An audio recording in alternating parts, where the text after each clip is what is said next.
Jadi di saat kita akan berangkat kepada firman Tuhan, mempersiapkan hati kita.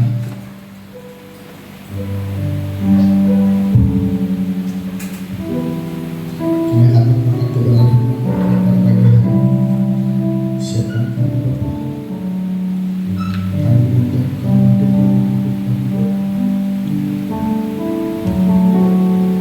Aku mengasihi Engkau Yesus dengan segenap hatiku. Aku mengasihi Engkau Yesus dengan segenap jiwaku. Firman-Mu siang dan malam, ku pegang berita-Mu dan ku lakukan. Engkau tahu ya Tuhan, tujuan hidupku adalah untuk menyenangkan hati-Mu. Aku mengasihi Engkau Tuhan.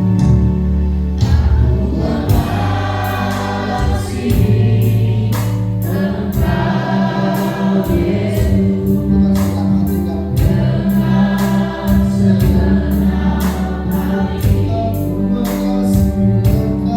Aku mengasihi Engkau Yesus dengan segenap jiwaku. Merenungkan firman-Mu siang dan malam, ku pegang berita-Mu dan ku lakukan. Engkau tahu ya Tuhan, tujuan hidupku adalah untuk menyenangkan hati-Mu.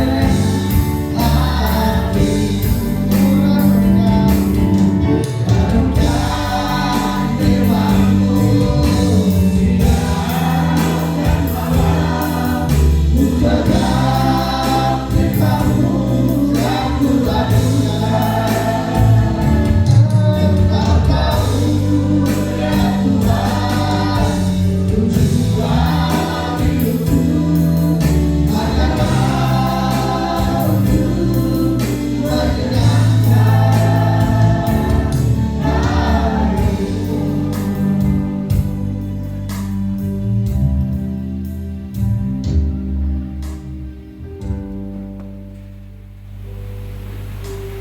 Saatnya kami hari ini kembali mendengarkan sabda-Mu. Berkata bagi kami lewat firman-Mu apa yang menjadi isi hati-Mu pada saat ini. Biarlah kiranya kami semuanya pulang dengan membawa sebuah pesan penting di hari pencurahan Roh Kudus yang telah terjadi Tuhan 2 tahun yang lalu, dan kami rindu juga bahwa pencurahan itu dicurahkan lagi pada kami untuk kesekian kali kami diberikan api yang menyala-nyala untuk Tuhan, menikmati kekuatan yang baru untuk melayani Tuhan, mengambil bagian yang paling penting dalam hidup kami, yaitu tujuannya adalah memuliakan nama Tuhan, menyenangkan hati Tuhan, seperti pujian yang kami telah nyanyikan. Biarlah kiranya Tuhan berkata kepada kami, sebab kami semuanya siap mendengar. Di dalam nama Tuhan Yesus. Amin. Shalom bagi kita semuanya. Bapak Ibu yang dikasihi oleh Tuhan, minggu lalu saya sudah sampaikan bahwa Pentakosta bukanlah hari pencurahan Roh Kudus, melainkan Roh Kudus dicurahkan pada hari Raya Pentakosta. Kalau kita melihat ya ada pasal Kisah Rasul pasalnya yang ke-2 di sana ada Pentakosta ketika 3 hari Pentakosta. Ya, jadi kata yang dipakai di sini Pentakosta, yang dimaksud di sini adalah Pentakostanya orang Yahudi. Dan pada saat itu pencurahan Roh Kudus itu terjadi pada hari raya tersebut. Ya. Hari raya Pentakosta adalah hari raya panen yang dilakukan oleh orang Israel 50 hari setelah mereka merayakan Paskah. Mungkin kita sudah tahu Paskahnya kita pun itu berbeda dengan Paskahnya orang Yahudi atau Israel. Mereka, Bapak Ibu, pada saat itu Pentakosta mereka datang membawa hasil panen mereka dan dipersembahkan kepada Tuhan. Mereka datang dari berbagai tempat. Nah, lalu di hari raya Pentakosta itu, Bapak Ibu, terjadilah satu manifestasi atau sesuatu yang tidak lazim terjadi pada orang-orang percaya yang sedang berdoa di atas loteng setelah Tuhan Yesus naik ke surga. Mereka berkumpul, mereka berdoa. Nah, pada saat itu Roh Kudus itu dicurahkan kepada orang-orang percaya yang saat itu sedang berdoa dan menanti janji Bapa. Dikatakan sebelum dia naik ke surga, dia berkata bahwa kau tidak boleh meninggalkan ya Yerusalem sampai Roh Kudus itu dicurahkan. Nah, kita mempelajari dari peristiwa Pentakosta ini 3 hal. Salah satunya saya sudah sampaikan di minggu yang lalu. Ya, hari raya yang pertama, hari raya Pentakosta seharusnya mengingatkan kita tentang apa? Tentang gereja. Gereja ada, yaitu bukan karena rencana manusia. Gereja bukan rancangan manusia, tapi gereja itu adalah rencana kuasa Allah. Atas dorongan Roh Kudus, ya, mereka semua berkumpul. Atas dorongan Roh Kudus, mereka semua akhirnya senang dengan firman Tuhan, mempelajari firman Tuhan. Kita lihat jemaat mula-mula, hari-hari mereka diisi dengan kumpul bersama-sama, membagikan roti dan mendengarkan para rasul mengajar firman Tuhan. Atas dorongan Roh Kudus, mereka giat untuk hidup di dalam pertumbuhan.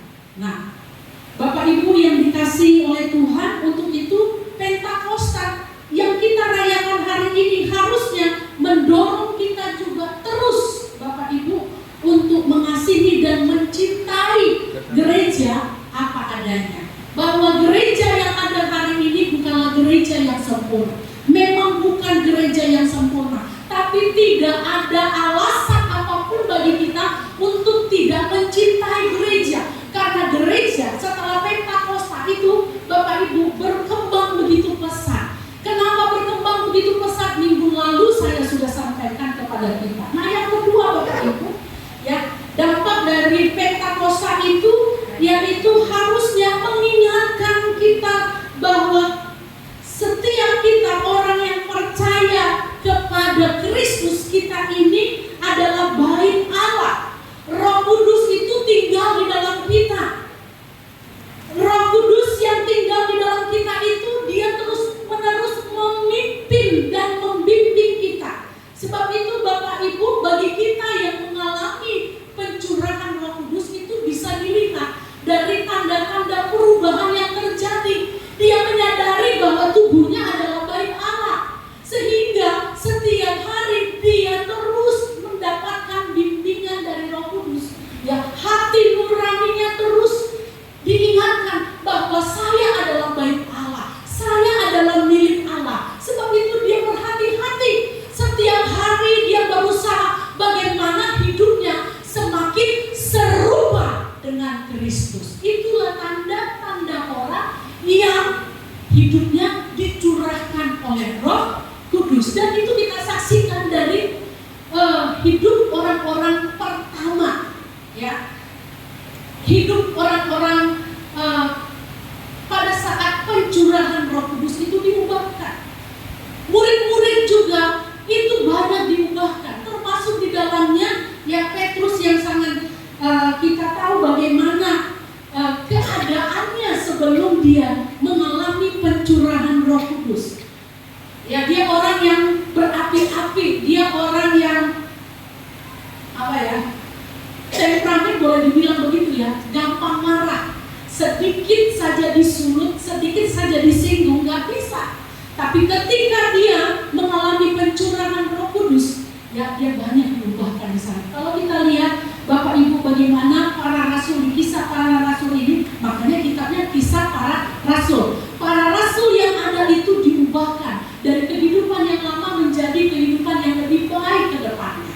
Dari orang yang pengecut menjadi orang yang begitu berani. Kita melihat bagaimana setelah pencurahan itu, seorang Petrus yang pengecut, yang menyangkal Tuhan 3 kali, bahkan berhadapan dengan perempuan saja, dia tidak berani mengakui Yesus. Padahal yang bertanya, apakah engkau salah satu dari mereka? Dia bilang enggak. Siapa yang bertanya itu? Seorang perempuan, ibu yang sudah tua, yang mungkin tidak bisa lagi melakukan hal-hal yang berbahaya kepada Petrus. Tapi itu pun ya tidak mampu dihadapi oleh Petrus. Tapi Bapak Ibu, kita lihat ya, kisah para rasul menggambarkan bagaimana seorang Petrus yang pengecut itu berdiri di hadapan banyak orang untuk menyatakan Injil kebenaran itu, untuk menyatakan dan bersaksi tentang Yesus yang telah datang ke dunia, Dia yang telah mati, Dia yang telah bangkit, dan Dia yang telah naik ke surga dan menyediakan tempat bagi orang-orang yang percaya.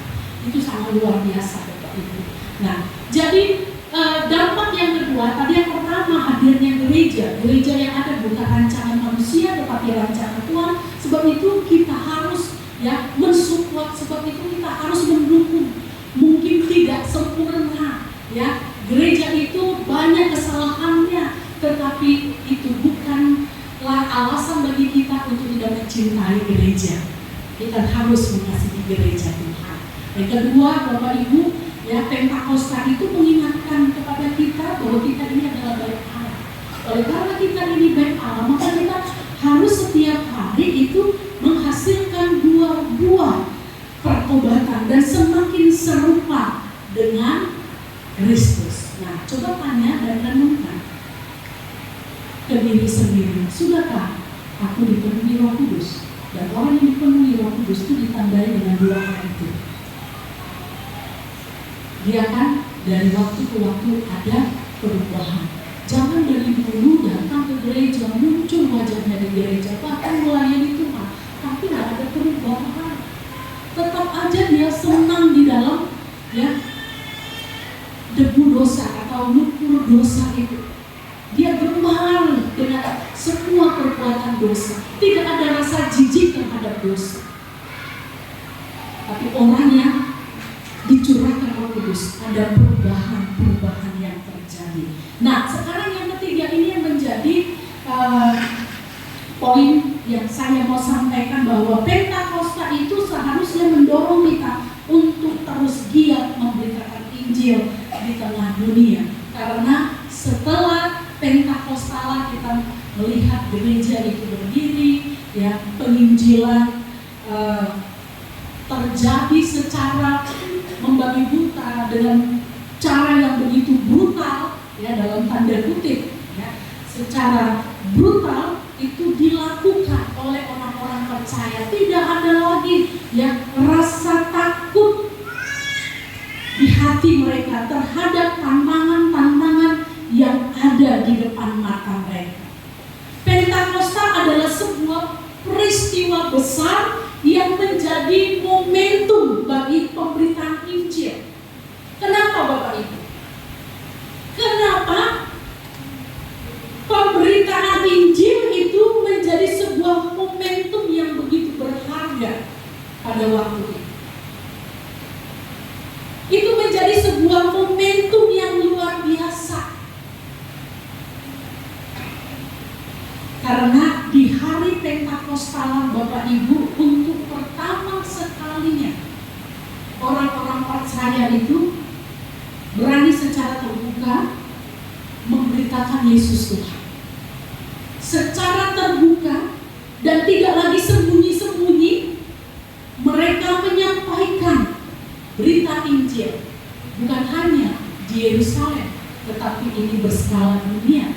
Kenapa saya katakan berskala dunia? Karena kita tahu bahwa orang-orang yang datang pada saat Pentakosta itu adalah orang-orang Yahudi diaspora yang mereka berada di berbagai negara dan mereka berada pada saat itu ya di waktu Pentakosta, dan mereka menyaksikan bagaimana berita Injil disampaikan secara terbuka di depan masyarakat tanpa ada rasa takut sedikit pun sama sekali. Saya kemarin itu menyaksikan hari-hari ini, kalau Bapak Ibu coba lihat di media sosial,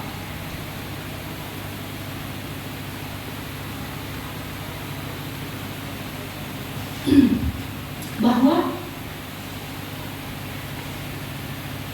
kesaksian tentang Yesus Kristus adalah Tuhan itu luar biasa.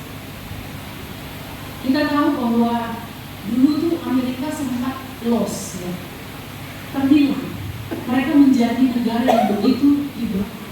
Padahal kekristenan pernah juga ya dibawa dari barat ke Asia. Orang-orang barat tuh yang datang ya, misionaris-misionaris yang dulu membawa berita Injil ke Indonesia ini kan banyaknya dari mana? Dari sana. Nobensen dari mana?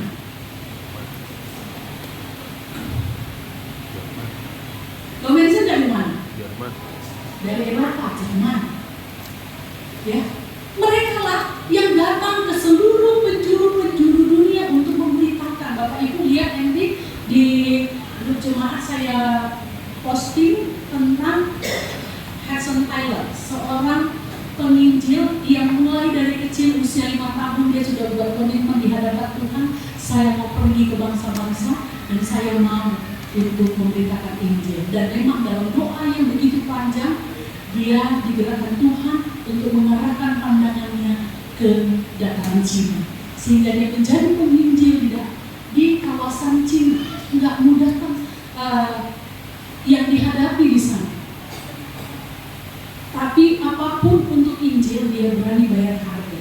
Bahkan Bapak Ibu, kalau saya baca biografinya Hudson Taylor ini, dia sampai 2 kali dia punya tunangan gagal. Gagal kenapa?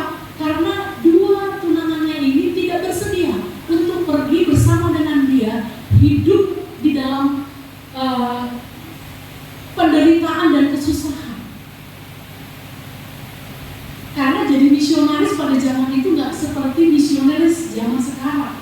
Ya, kalau saya lihat Bapak Pendeta Markelly dulu menjadi misionaris dari misi OMS, itu melayani di daerah Jawa, ya terus terakhir dia di Medan sini.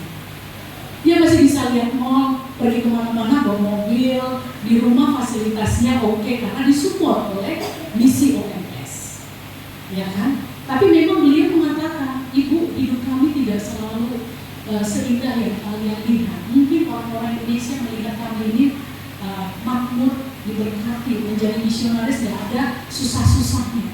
Tapi kami pernah ada di Haiti. Di sana itu dalam kondisi perang dunia pada saat itu kami sudah melayani di sana. Dan itu sangat luar biasa menderitanya kami menjadi seorang misionaris, menjadi penginjil. Bapak Ibu yang dikasihi oleh Tuhan, Hudson Taylor itu 2 kali dia mau menikah tapi gagal karena apa? Calonnya nggak bersedia untuk ikut bersama dia di ladang misi, di ladang pelayanan untuk memberitakan Injil. Karena apa? Udah dibayangkan hidupnya pasti susah dan menderita. Begitu juga kita lihat dengan Nobensen. Nah, Bapak Ibu yang dikasihi oleh Tuhan, pada zaman dulu juga rasul-rasul itu mengalami ya penderitaan ketika mereka ada di dalam misi Allah. Mereka pergi ke berpencar ke berbagai tempat.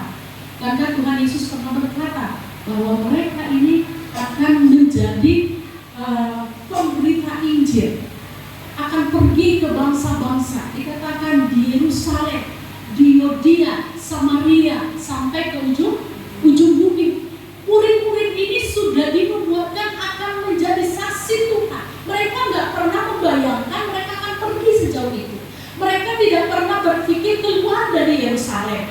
Bagaimana kami pergi ke tempat sesuatu tempat yang kami tidak ketahui. Tetapi Bapak Ibu, pencurahan Roh Kudus itu membawa mereka memiliki semangat yang bombastis, memiliki semangat yang luar biasa untuk melayani Tuhan, memiliki semangat penginjilan yang luar biasa. Mereka pergi ke tempat-tempat asing, mereka pergi ke tempat-tempat yang terancam, dan mereka tidak takut.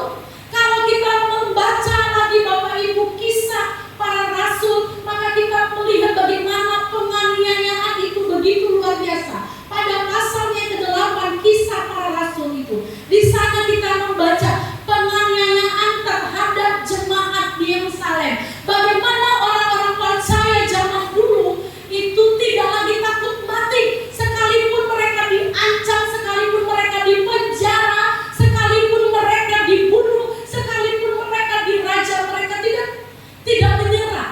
Kita melihat bagaimana Stefanus sebelum pasal 8, Stefanus dibunuh. Oleh karena apa? Oleh karena pemberitaan Injil. Dia tidak takut, sekalipun dia dirajam sampai mati, dia tidak takut tentang semua itu. Dia hadapi semua tantangan yang ada demi berita Injil. Kenapa bisa orang-orang dulu berani mati demi Injil, berani mati demi kebenaran, berani mati demi bersaksi tentang Yesus sebagai Tuhan dan Juru Selamat? Karena apa Bapak Ibu? Karena mereka dicurahkan Roh Kudus atas mereka. Jadi Roh Kudus itu bukanlah orang bisa berbahasa-bahasa yang aneh-aneh lalu kejang-kejang bergetar-getar begini. Enggak. Pencurahan Roh Kudus itu ditandai dari munculnya semangat yang berapi-api dari seorang yang percaya kepada Tuhan Yesus. Dia tidak bisa tinggal diam, dia tidak bisa tutup mulutnya ketika dia melihat bahwa ada orang-orang yang hampir mati menuju kebinasaan. Dia segera untuk mendatangi dan melayani orang itu, menyatakan Yesus itu baik, Yesus sudah mati bagimu, Yesus bangkit bagimu, memberikan kemenangan. Sebab itu bangkitlah, tidak ada yang tidak mungkin bagi Tuhan. Percayalah, harapan yang baru Tuhan sediakan bagimu. Asal engkau percaya, terima Dia sebagai Tuhan dan Juru Selamat. Bapak Ibu, ini bukanlah sesuatu yang sangat sulit. Murid-murid bukan orang-orang yang pintar, tapi sejak pencurahan Roh Kudus, Tuhan melimpahkan apa yang diperlukan bagi orang-orang yang mau untuk melangkah demi berita Injil disampaikan. Petrus bukanlah, memang dia pintar, tapi dia pengecut dan berani. Di sini tuh segudang ilmu ada, tapi dia nggak punya keberanian. Pernah lihat orang seperti itu? Dia pintar, pulang, tapi disuruh bicara di depan orang dia nggak mampu. Saya punya teman begitu. Nah, Petrus tuh hampir seperti itu. Tuh pintar di sini. Dia kalau berhadapan, bertatap muka, berbicara, sharing-sharing begini, dia bisa. Tapi kalau sudah diperhadapkan di depan muka seperti ini, udah gemetaran lah dia. Tetapi pencurahan Roh Kudus membuat dia berani menyatakan, sekalipun kalimat-kalimat yang disampaikannya itu begitu keras dan menantang, dia tidak takut. Ancaman di depan mata, dia tidak takut. Dan melihat juga Filipus, bagaimana dia punya keberanian untuk melayani seorang yang begitu luar biasa, sida-sida dari Ethiopia dikatakan. Ya kan? Saya kalau disuruh datangi Pak Jokowi, sekarang bukan Jokowi ya, Pak Prabowo, udah gemetaran, saya nggak tahu lagi apa yang mau saya bilang sama dia. Tetapi Bapak Ibu waktu itu, Filipus yang orang biasa saja, dia bisa mendatangi karena Roh yang mengatakan kepadanya,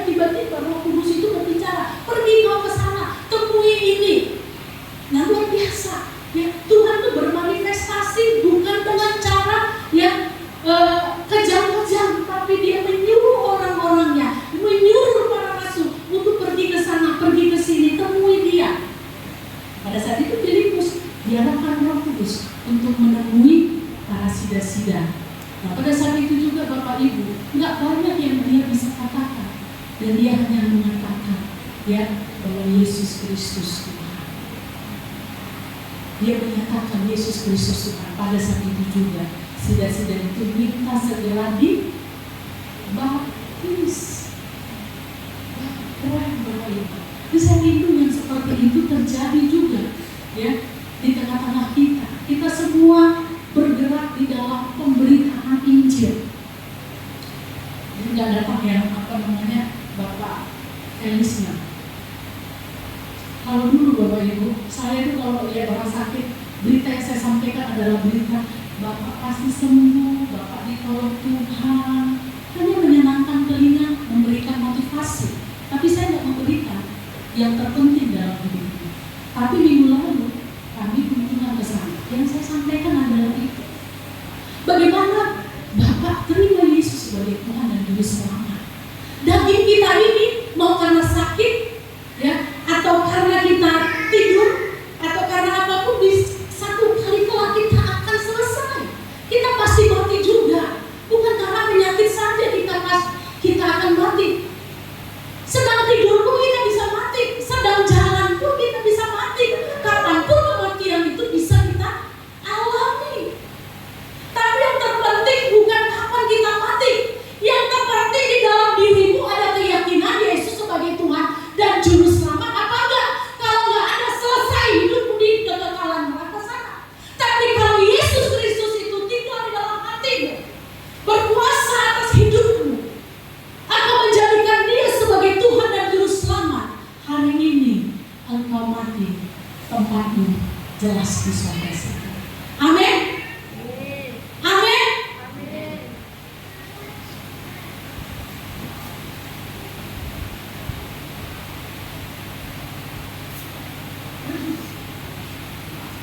Bapak Ibu yang dikasihi oleh Tuhan, rasul-rasul yang pertama, mereka tidak takut mati. Mereka begitu powerful, ya. Mereka tidak istirahat. Mereka berkhotbah dari satu tempat ke tempat yang lain. Mereka melayani. Itulah yang terus mengisi hari-hari mereka. Sekalipun mungkin mereka tidak tersedia makanan yang cukup, itu tidak membuat mereka menjadi lantas loyo untuk melayani. Hari-hari ini banyak orang-orang percaya terlalu kenyang sampai nggak bisa melayani. Karena terlalu enak hidupnya, tidak mau melayani. Sudahlah, urusan itu urusannya pendeta. Untuk apa dia digaji? Untuk apa dia jadi pendeta? Itu kan urusannya majelis saja. Untuk apa dia dipilih kalau dia tidak menginjili? Bagian saya adalah saya hadir saja di gereja sudah cukup. Saya aktif saja ketika diminta untuk melayani sudah cukup. Bapak Ibu, itu bukanlah ciri orang yang dicurahkan Roh Kudus. Roh Kudus belum ada. Bila kita melihat atau kita melihat sesama kita atau kita melihat diri kita sendiri, tidak ada semangat atau gairah dalam melayani. Hati-hati Bapak Ibu. Mungkin tidak ada Roh Kudus dalam diri kita. Orang yang dipenuhi Roh Kudus itu adalah orang yang berapi-api, bersemangat untuk melayani Tuhan, untuk menjangkau jiwa-jiwa. Tadi saya lupa kasih tahu kepada kita ya, tema yang saya berikan untuk menjadi renungan kita hari ini itu adalah mulut yang bersaksi, hati yang berapi-api, mulut yang bersaksi. Hati yang berapi-api, mulut yang bersaksi. Bapak hari-hari ini kita butuh itu. Firman Tuhan mengatakan, Kisah Rasul pasalnya yang pertama,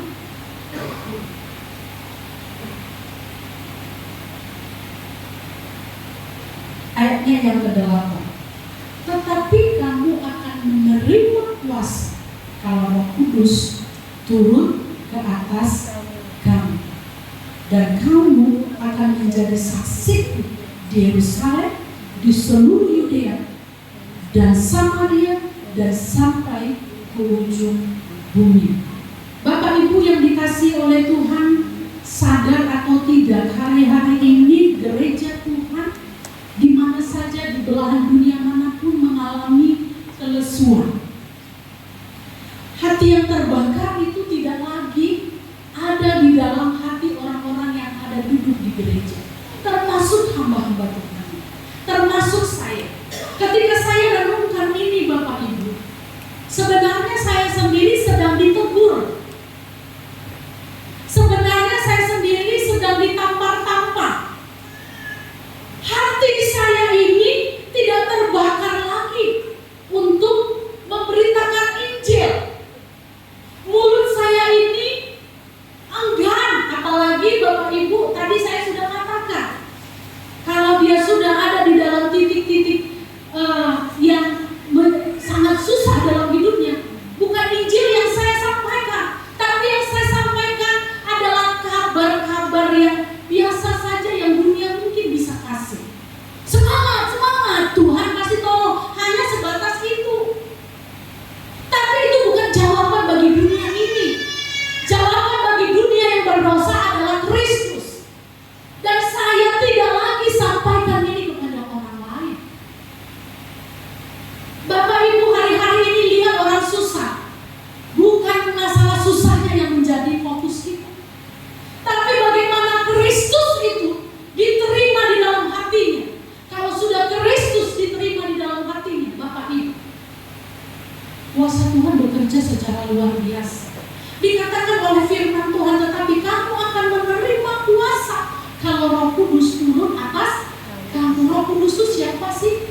Kalau kita tahu Tritunggal, Allah Bapa, Allah Anak, dan Allah Roh Kudus. Di dalamnya ada siapa? Ada Yesus. Ketika seseorang menerima Yesus di dalam hatinya, ada kuasa di dalam dirinya.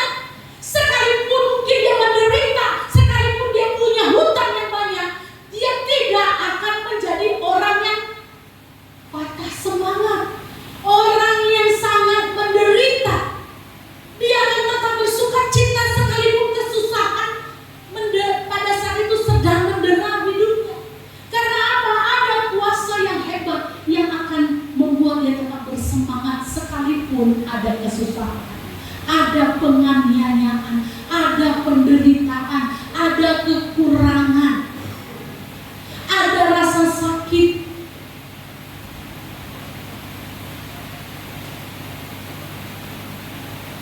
Kalau belum ada Roh Kudus di dalam hati seseorang, melayani itu menjadi sebuah derita. Kalau tidak ada Roh Kudus di dalam diri seseorang, menjangkau jiwa, memberitakan Yesus kepada orang adalah sesuatu yang menjenuhkan dan memuakkan. Karena kita menyampaikan hal yang sama berulang-ulang kepada setiap orang. Tapi tidak ada cara lain. Karena justru Tuhan datang untuk tujuan itu. Tuhan datang bukan untuk kasih kekayaan sama kita. Tuhan datang bukan mengusap air mata kita saja. Tidak. Tuhan datang tujuan utama, planning terbesarnya adalah keselamatan dan keselamatan. Mau ubah deritamu menjadi sukacita gampang. Tuhan tidak perlu turun ke dunia, nggak perlu lelah-lelah jadi manusia, nggak perlu rasakan sakit, mati di atas kayu salib dan dikuburkan. Nggak perlu. Kalau hanya untuk memenuhi periukmu saja, meja makanmu saja, Tuhan tidak perlu turun dari sana. Tapi ada satu yang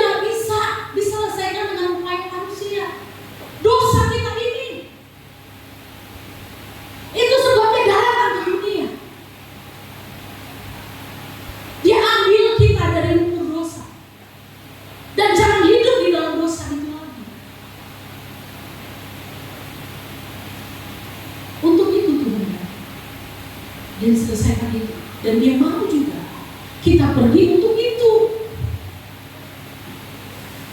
Dan saya sedang berusaha keluar dari zona nyaman saya untuk buka mulut ke rumah siapapun, bicara dengan siapapun. Saya harus pastikan bicarakan kepada dia tentang Yesus Tuhan adalah Juru Selamat. Bapak Ibu, kalau Roh Kudus ada dalam diri, dia akan beri kita keberanian untuk menyampaikan. Kalau Roh Kudus ada di dalam kita, dia akan memberikan kita hikmat untuk menyatakannya. Bagaimana cara? Saya senang Bapak Ibu, Amerika sekarang yang dipimpin oleh Donald Trump itu sudah mulai panas, ya, sudah mulai panas sekarang ini. Saya lihat di lembaga-lembaga pemerintahan dan lembaga-lembaga formal lainnya itu bila memulai aktivitas mereka harus memuji Tuhan dulu, mereka harus berdoa dulu sampai mereka hilang. Orang menyebut nama Tuhan di sana itu nggak seperti seenak segampang kita di Indonesia ini menyebut nama Tuhan. Saya nggak tahu Yosef udah keliling dunia ya. Gimana kalau di kapal pesiar? Nama Tuhan kira-kira enak nggak untuk dibicarakan? Enggak ya? Enggak ada orang yang mau bicarakan hal seperti ini. Amerika juga seperti tapi Donald Trump hadir, dia berdiri di podium, dia menyatakan dia mau tegakkan Yesus Kristus di Amerika ini. Makanya Bapak Ibu, kita melihat bagaimana sekarang ini saya sangat terharu dengan gerakan-gerakan orang di Eropa untuk kembali tegakkan kekristenan. Jerman sempat, kalau kemarin Bapak Ibu lihat berita bagaimana di Jerman itu ingin dikuasai oleh Muslim, tapi ada orang yang berdiri dan tidak membiarkan Jerman ini diambil alih oleh pihak lain. Di Jerman tetaplah Yesus Kristus yang akan berdiri tegak di sana. Karena Bapak Ibu, negara Eropa ini sudah enak sekali, sehingga mereka lupakan kita. Di bus-bus sekarang orang dengan berani menyampaikan Yesus Tuhan. Kemarin saya lihat orang Negro, dia di pesawat, dia berkata sebelum pesawat ini terangkat, saya mau menyampaikan sebuah berita yang indah, berita sukacita, berita yang baik untuk kita semua. Dia menyampaikan tentang Yesus Kristus. Nah hari itu, waktu itu Bapak Ibu, yang tidak ada yang marah pada saat itu. Bahkan ada yang mengaminkan dan mereka berkata haleluya. Tapi beberapa waktu yang lalu, ya, kalau Pak Pendeta Martin pernah bilang jangan kira Amerika itu, makanya kami tidak suka tinggal di Amerika. Di Jerman masih masih lebih enak bagi kami yang Kristen, bagi kita yang Kristen. Tapi kalau di Amerika dikatakan waduh bahaya. Makanya anak-anak kami kalau dia mau tumbuh dengan baik, kami tidak akan sekolahkan dia di sekolah-sekolah pemerintah. Kami sekolahkan mereka di sekolah-sekolah swasta yang berbayar mahal. Kami berani bayar mahal supaya anak-anak kami tidak menjadi rusak, tidak hilang. Jadi kalau di sekolah-sekolah pemerintahan, kalau mereka bilang tentang Yesus, udah dibully, udah dilempari mereka. Tapi hari-hari ini saya sangat terharu bahwa mereka dilawat oleh Tuhan. Haleluya. Indonesia pun mari kita doakan menjadi Indonesia yang dilawat oleh api yang luar biasa membakar setiap orang percaya untuk memberitakan Injil.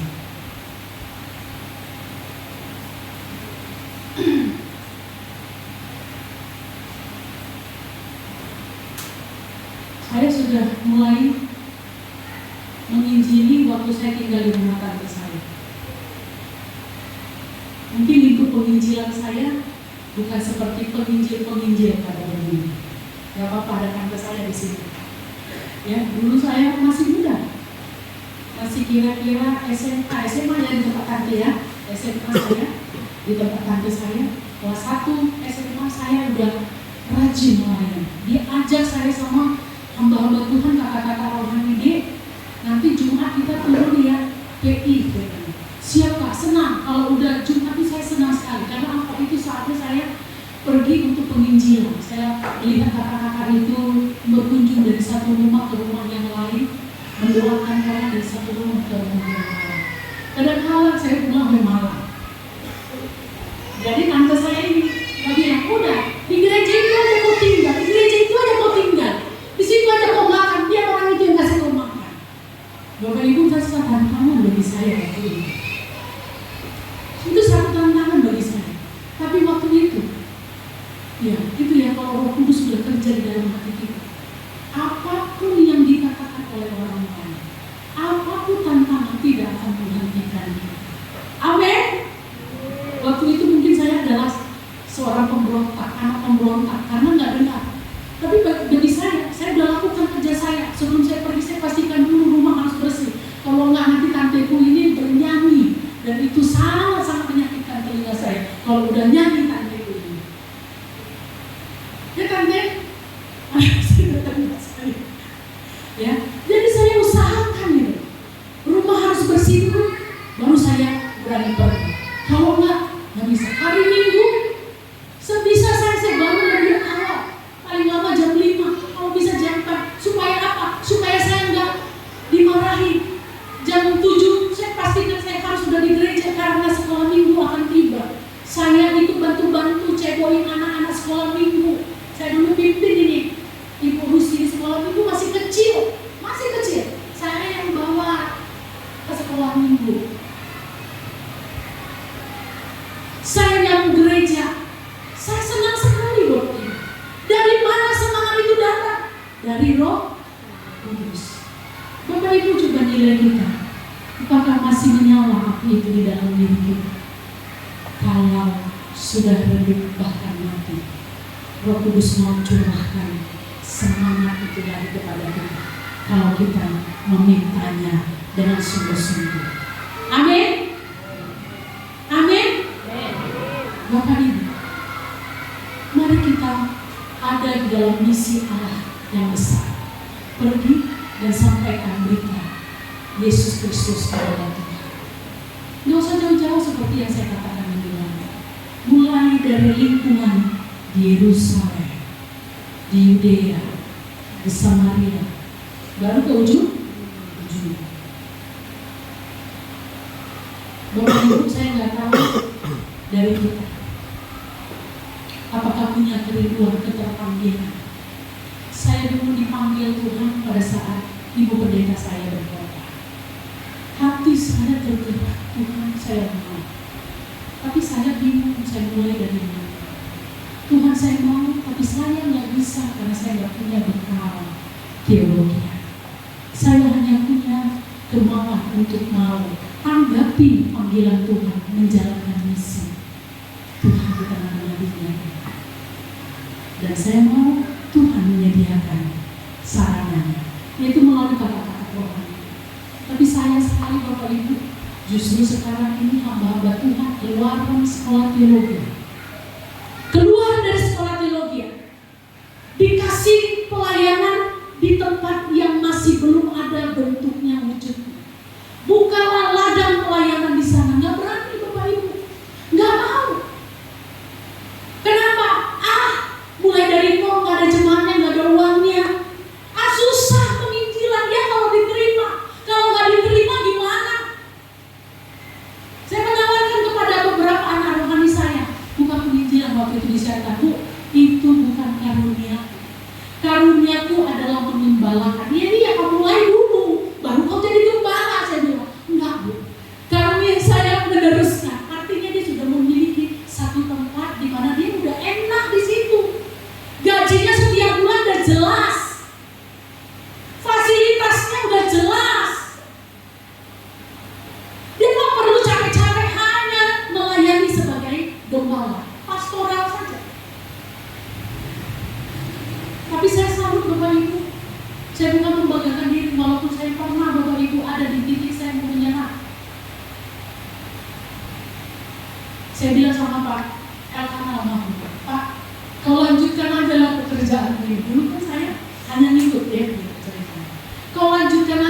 kerjaannya, nggak sanggup.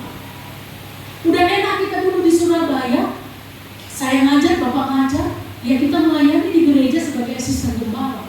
Udah jelas di situ. Bapak ajak aku ke sini, nyatanya jadi menderita, makan pun terancam. Gaji kami waktu itu 800.000.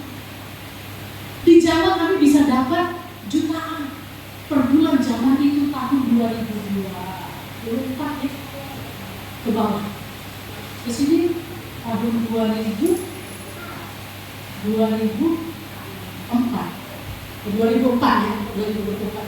2004 saya di sini. Jadi ke bawah itu hidup kami enak. Dalam arti enak ya, gajinya ya cukup untuk kami. Tapi di sini lilit, pinggang. Tapi saya saksikan kebaikan Tuhan, saya saksikan pertolongan Tuhan. Di tempat di mana sepertinya tidak ada harapan, justru di tempat itu Tuhan berkati saya. Dengan 800.000 saya masih bisa nabung waktu itu. Tapi di sana saya dapat gaji jutaan, tidak pernah ada tabungan. Bahkan sebelum akhir bulan kita udah mulai mikir, di mana nih besok makannya ya. Tapi Bapak Ibu, orang-orang yang ada Roh Kudus dalam hatinya, dia akan mengeluarkan untuk penginjilan. Nah waktu itu saya nggak tahan, saya memang penginjilan itu adalah karunia saya. Orang bingung bagaimana masuk, tapi kalau saya bisa masuk dengan mudah. Kadang-kala saya jalan, saya lebih suka jalan. Kalau waktu itu kami di awal-awal itu ada sepeda motor, tapi saya nggak begitu suka naik sepeda motor. Karena kalau saya pakai sepeda motor, maka saya nggak punya interaksi yang natural dengan orang lain. Jadi saya jalan kaki, pakai payung, saya jalan kemanapun. Semangat penginjilannya luar biasa.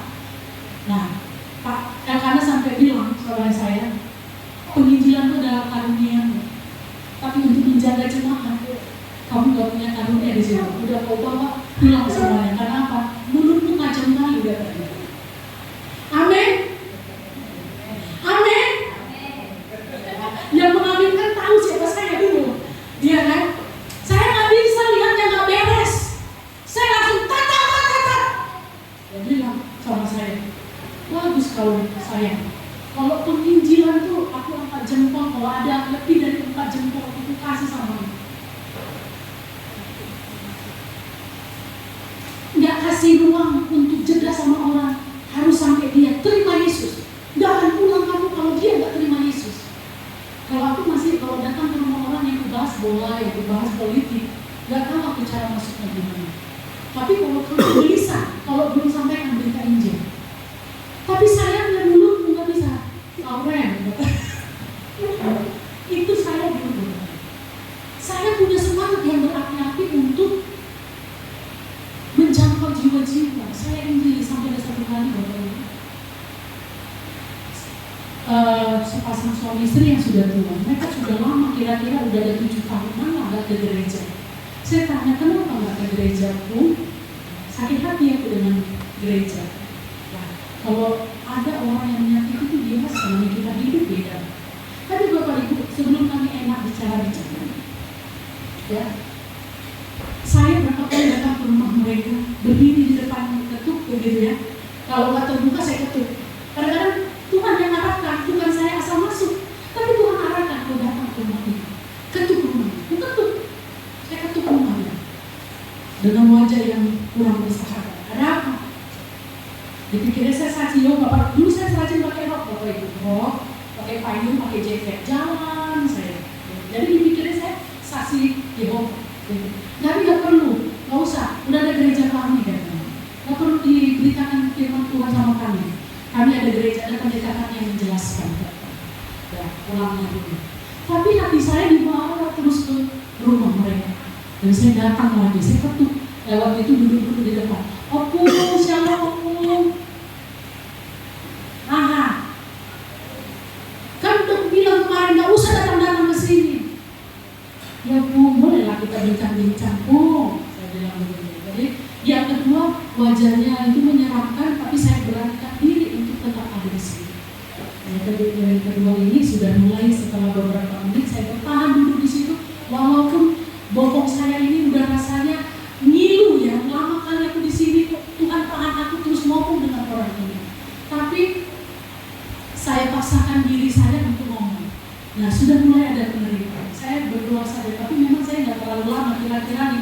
20 menit saya berdoa ya pun 20. Ya, doakanlah.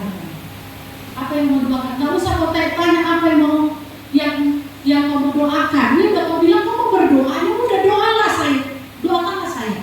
Ya tapi kan adalah topiknya Bu. Nggak perlu kasih tahu topik-topik doa itu, nggak penting. Doakanlah. Saya doakan ya kan. Nah sudah pulang saya.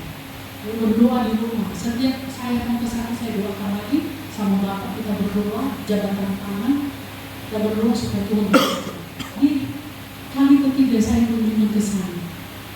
Senyum dia menyambut saya. Saya kan heran senyum begini. Saya bilang, kami datang Bu. Iya, masuk ambulan. Di sini aja langsung di teras saja, panas Bu. Nggak usah masuk. Kaget kami ya, kenapa yang seperti ini?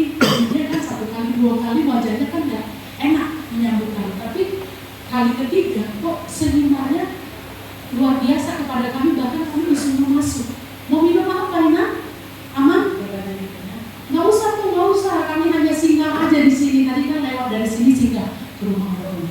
Iya, ada pergumulanku waktu itu. Kalian doakan aku, Tuhan tolong selesailah pergumulanku. Dan aku percaya itu karena doa-doa Amang sama Inang.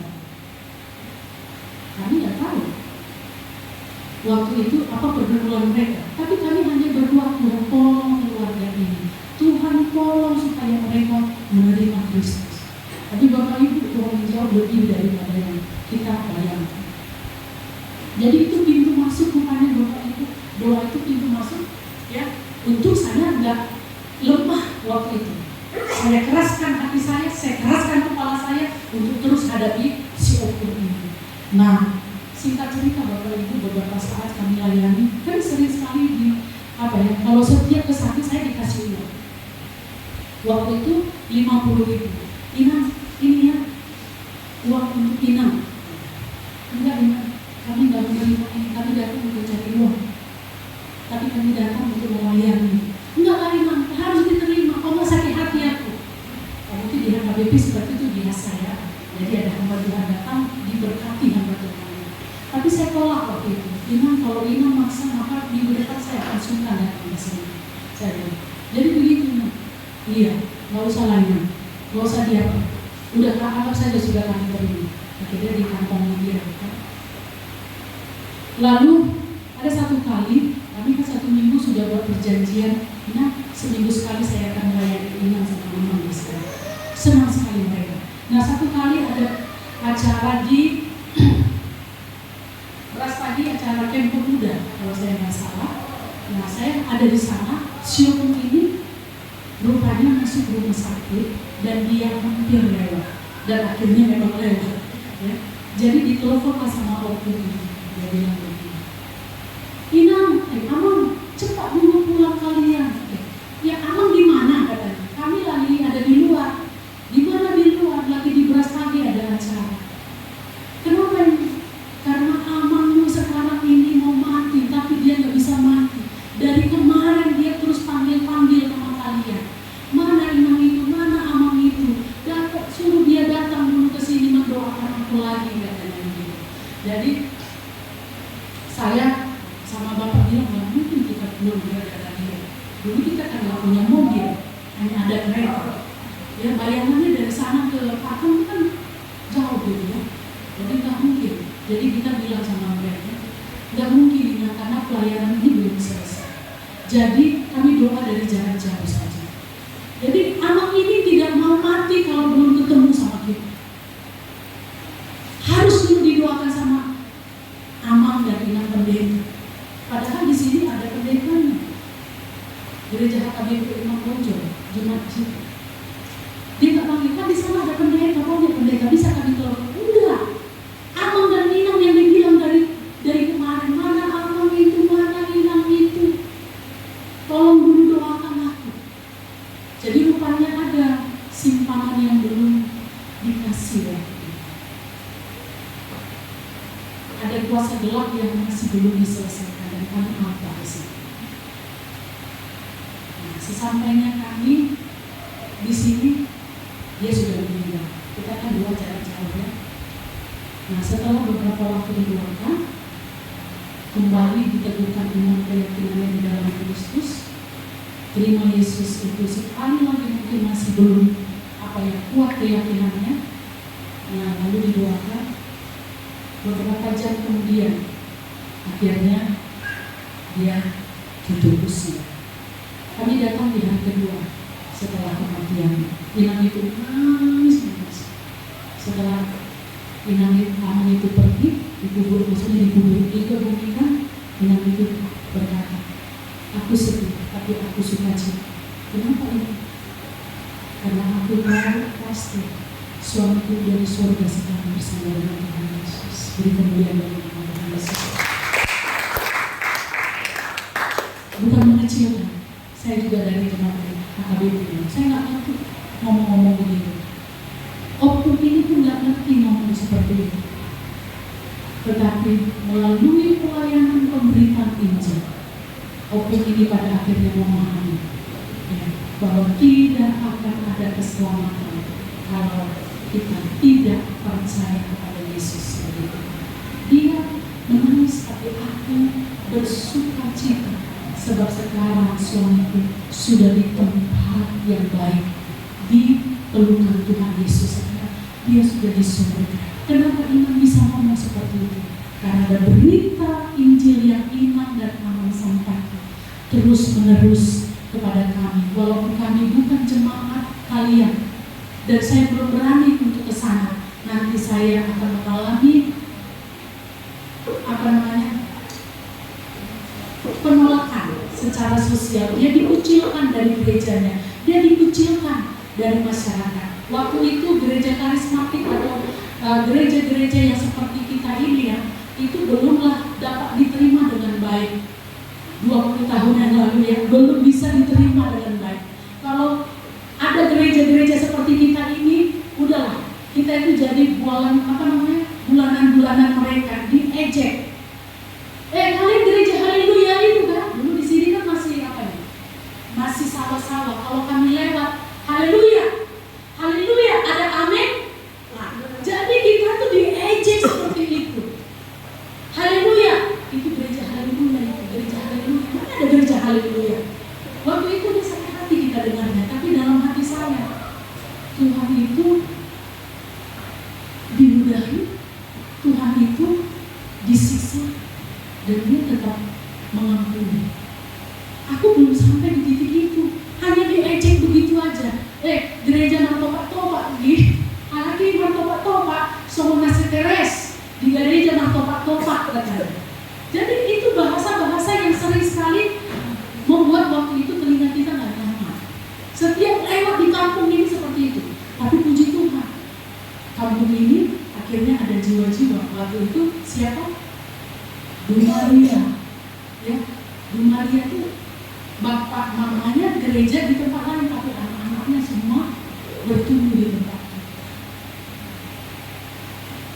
Banyak ya. Lalu dari tempat sini siapa yang jadi hamba Tuhan? Sukiman. Saya kalau lihat hamba Tuhan ini luar biasa ya, sekarang dipakai Tuhan ya. Dari gembala sudah jadi gembala sidang di gereja di Tengah di Surabaya. Dia lebih baik daripada saya, lebih maju daripada saya. Dan tidak ada keindahan terbesar dari seorang gembala sidang selain melihat bahwa jemaat-jemaatnya punya misi Allah yang luar biasa. Bapak Ibu, mungkin Bapak Ibu nggak bisa jadi hamba Tuhan. Bapak Ibu mungkin nggak bisa pergi keluar untuk menginjili, tapi Bapak Ibu bisa pergi dengan doa kita. Bapak Ibu bisa pergi dengan dana kita. Kalau di tempat-tempat lain saya tuh ya terberkati bagaimana jemaat-jemaat itu ada kantong tersendiri untuk misi Allah. Jadi jemaat-jemaat itu nggak semua memang, tetapi di antara mereka kebanyakan mereka mulai yang menyisihkan uang mereka untuk misi Allah.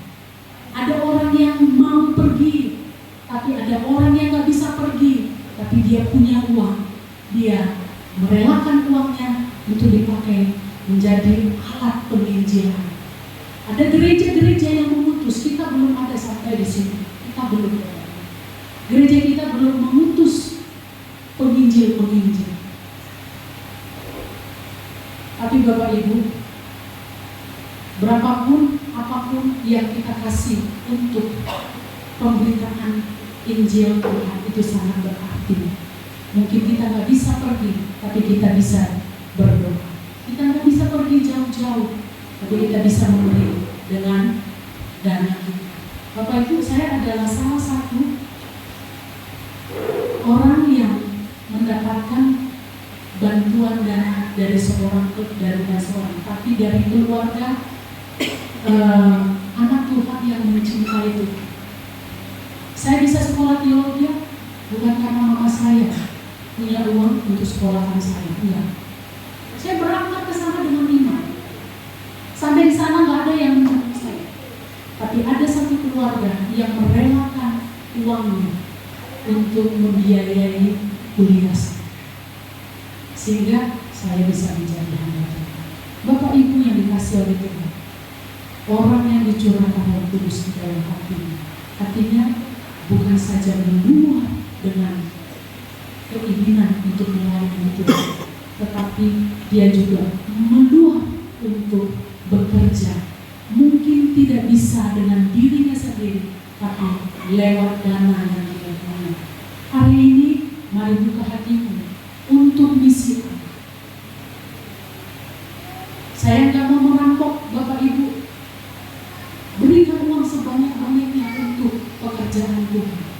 Tapi Bapak Ibu, bila hatimu digerakkan oleh Tuhan, hari ini jangan keraskan hatimu, jangan tutup rapat-rapat hatimu. Bantulah pekerjaan Tuhan. Amin.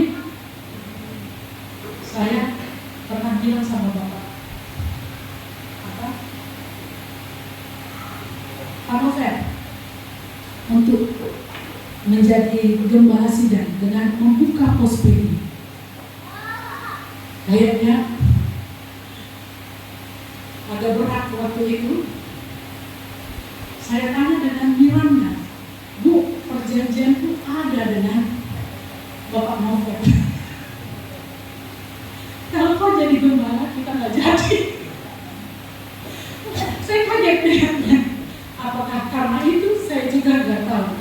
Tapi Bapak Ibu yang dikasihi oleh Tuhan, jangan halangi pekerjaan Tuhan. Amin.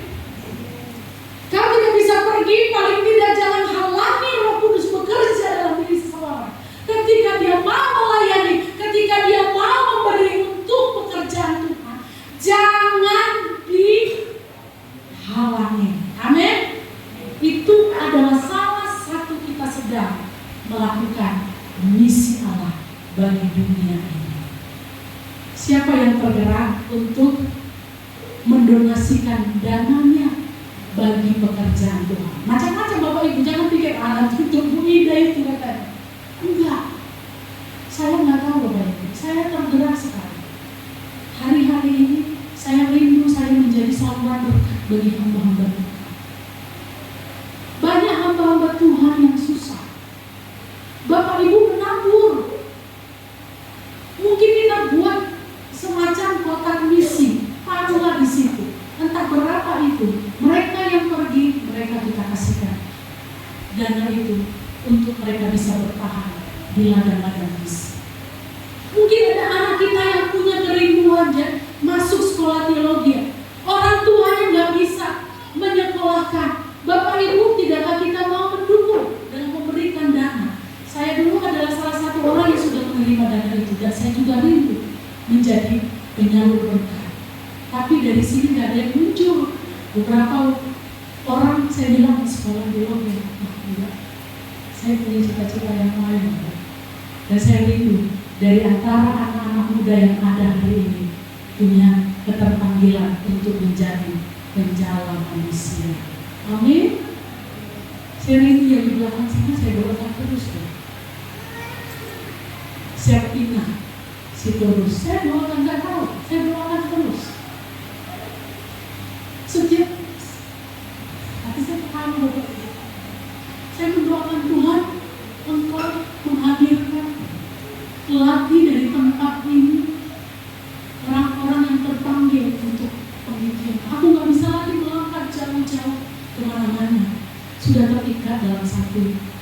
gereja. Makanya kerinduan saya Bapak Ibu, saya bilang sama Nadia, doa saya kamu diberkati supaya kamu jadi sponsor mama nanti kalau mama udah tua. Sekarang aku terikat di sini, tapi satu hari kelak rinduku adalah aku pergi ke tempat-tempat yang lain untuk memberitakan Injil. Itu saya bilang sama Nadia. Itulah masa tua saya yang saya rindukan. Bapak Ibu, mari merindukan hal-hal yang demikian dalam hidup kita. Dalam perjalanan rohani kita, kita rindukan hal-hal seperti ini. Hadir, bukan sekedar diberkati saja, disembuhkan penyakitnya, tetapi minta kepada Tuhan berikan hati misi di dalam diri kita. Tuhan, berikan hati misi itu kepada aku, berikan beban itu kepada aku, bakar hatiku untuk aku bisa melakukan dan menunaikan panggilan misi. Karena itu bukan milik pendeta, majelis pelayan dan sekolah teologi, tapi itu juga milik dan panggilan kepada diri sendiri. Jadi kiranya kita Bapak Ibu diberkati oleh Tuhan. Mari kita berdoa supaya Tuhan memakai kita semuanya untuk kegerakan ini. Saya undang untuk pemain musik maju ke depan. Kita mau bersemangat, kita kobarkan api penginjilan itu di dalam hati kita. Karena kita terus minta Tuhan curahkan rohnya atas kita. Karena kalau Roh Kudus tidak turun atas kita, maka kita akan menjadi Kristen-Kristen yang loyo. Kita menjadi Kristen-Kristen yang lemah. Kita menjadi Kristen-Kristen yang lemah. Kita menjadi Kristen-Kristen yang tidak berdaya juang. Sebab itu hari ini saya mengundang kita semua. Saya sendiri juga Bapak Ibu, saya mengundang diri saya meminta Roh Kudus untuk curahkan rohnya atas kita, supaya saya memiliki lagi semangat untuk menyala-nyala, untuk menjangkau jiwa-jiwa bagi Tuhan. Momen bulan 6 ini adalah momen di mana perayaan kasih diadakan di kota kita. Saya rindu kita semuanya siap untuk api Injil itu menyala di kota kita. Sebab itu Bapak Ibu yang dikasih oleh Tuhan, pikirkan mulai dari sekarang siapa yang akan Tuhan tunjukkan untuk menjadi ladang pelayanan. Minta kepada Tuhan supaya Tuhan arahkan kita kepada orang-orang yang Tuhan sudah persiapkan untuk menerima berita Injil dari kesaksian kita. Saya mengundang kita semua untuk bangkit berdiri. Kita menaikkan pujian roh Pentakostal, api roh suci. Api roh suci bakar hatiku. Dengan semangat, pujian ini adalah sebuah ungkapan kita merindukan api suci dari Tuhan membakar semangat kita untuk bermisi.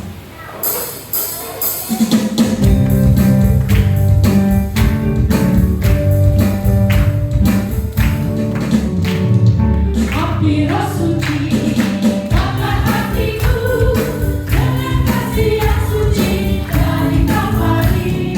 Roh Pentakostal yang menyertaku, api roh suci bakar hatiku, api roh suci.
supaya kami memiliki hati yang begitu berkobar-kobar untuk melayani Tuhan, berkobar-kobar untuk pemberitaan Injil. Di sekeliling kami ada orang yang sedang menjerit-jerit meminta tolong, meminta belas kasihan dari kami yang telah lebih dulu percaya kepada Tuhan. Sebab itu biarlah kami Tuhan tanggap terhadap keresahan semua manusia yang saat ini berjalan menuju kegelapan. Dan biarlah kiranya Tuhan, jemaat-jemaat GKIM, semua kami yang ada di tempat ini, kami meluap dengan hati yang rindu untuk dipakai oleh Tuhan, bermisi menjangkau jiwa bagi Kristus. Kami tidak lagi menjadi Kristen-Kristen yang pasif, duduk diam, tenang, melihat, mendengar, dan menilai, tetapi kami adalah orang-orang yang pergi ya Tuhan, aktif dalam penjangkauan jiwa-jiwa. Sebab hari ini semakin mendekat Tuhan. Dan sebab itu kami perlu pastikan bahwa orang-orang yang ada di sekeliling kami menerima Engkau sebagai Tuhan dan Juru Selamat. Terpujilah nama Tuhan Yesus Kristus kami berdoa. Amin.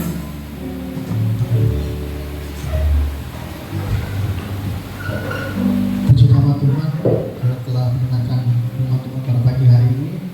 Biarkan firman Tuhan disampaikan bisa menjadi berkat bagi kehidupan kita sehari-hari. Sebelumnya kita akan mendengarkan waktu jemaat. Saya persilakan kepada hambanya